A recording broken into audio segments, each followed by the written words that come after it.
Hi everyone, welcome back to another video. Today I'm going to be staining this dining room table that I've had for about 3 years now. It did come with quite a few scratches, but definitely a lot of them were from me and putting furniture on it. I am trying to keep my table a little bit nicer nowadays with having a baby, because we're going to be using this dining room table more frequently now. I am only refinishing the tabletop right now. I don't want to refinish the legs or the chairs currently.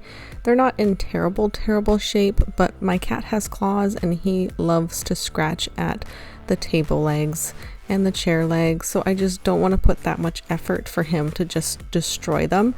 And this tabletop was in pretty rough shape, so I figured I might as well go ahead and get this refinished.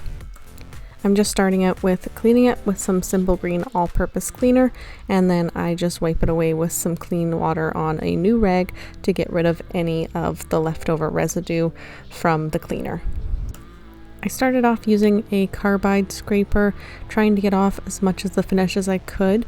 It was so thick.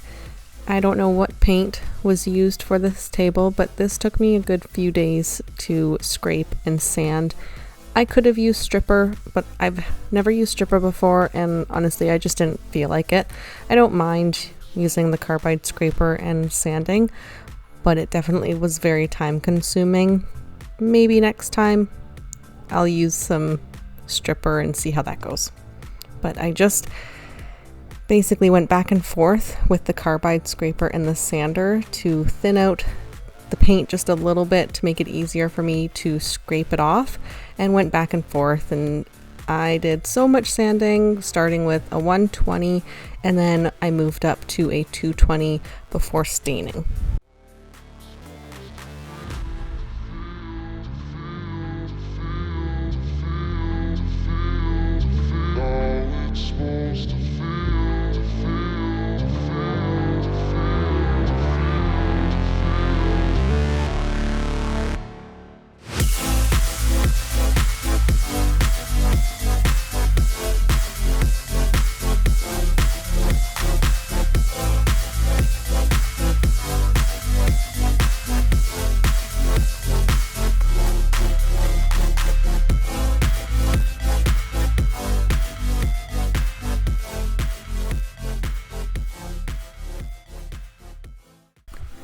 I used a foam abrasive pad for the edges around the table. This worked fairly well, but it couldn't really get into those corners because there were a lot of little corner spots around the table. So I ended up actually having to buy a new carbide set where there were different tools, and that worked a lot better. Still very time consuming. But now I have that carbide set in my arsenal, and it will come handy when I need it down the road with other projects. If you're interested in this particular contour scraper that I bought, I'll link it down below for you to check out on Amazon. I tried pretty much all of the attachments that this scraper came with just to see what worked best, and overall this one seemed to do the job, but it took quite a while. In the end, I still did have to use something to get really close in one of the edges, and I just used this really old cleaver that was in my garage. It's a very dull cleaver, but it's just something that I saw, and it worked really good by wrapping the sandpaper around it, and then I was able to get right in that edge.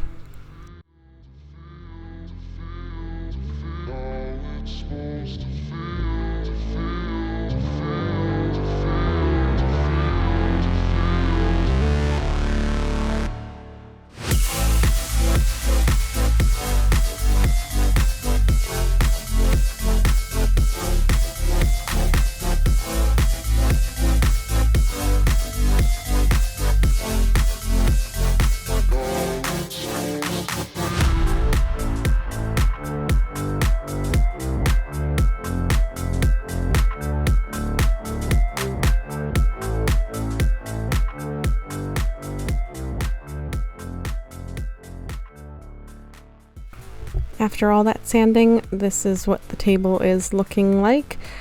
there's a little bit of a shadow, so it looks a little bit darker on one side than the other, but it's looking pretty good. I'm very happy with how it's looking right now. After all that sanding, you do just want to make sure you're wiping away any dust before applying your finish, and I just used a damp rag for this. And now I'm going to put some pre-stain wood conditioner on it. This is just so hopefully the oil-based stain that I'm using is going to soak up evenly.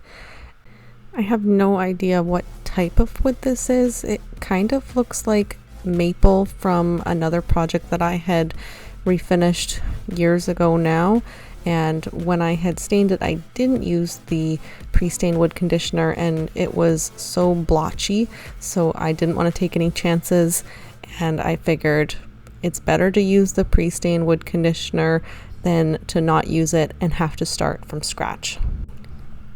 With this pre-stain wood conditioner, you just want to apply it evenly all over the piece that you're staining, and you can let it soak 5 minutes to I think an hour. I'm not sure, you'll have to read the back of the can, but I never wait that long. I usually only give it about 5 minutes and then I go in with the stain. I also really like using this pre-stain wood conditioner because you're able to see any swirl marks that you might have gotten from your sander. So it also just gives you a little bit of a heads up. Don't apply your stain just yet. Fix these spots here and then you'll be good to go. For the color, I am using Cherry. It is a Varathane oil-based wood stain.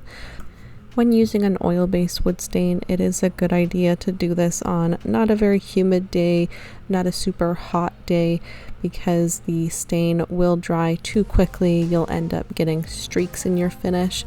So just keep that in mind on the day that you decide to do your staining.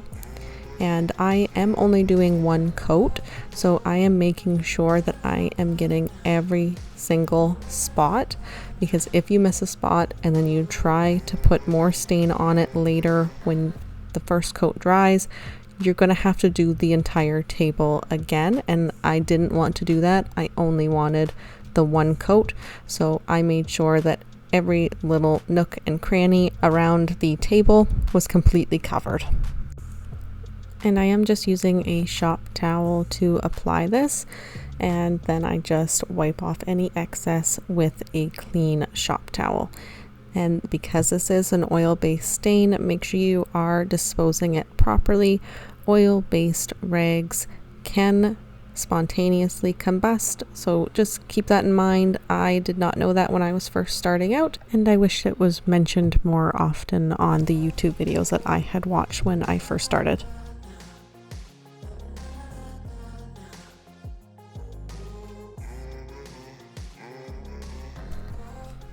And then here is the clean rag, the one that's not covered in oil, to wipe off any of the excess, making sure you are going with the wood grain just to prevent any streaks that, if you do have some, they're kind of camouflaged with the wood grain.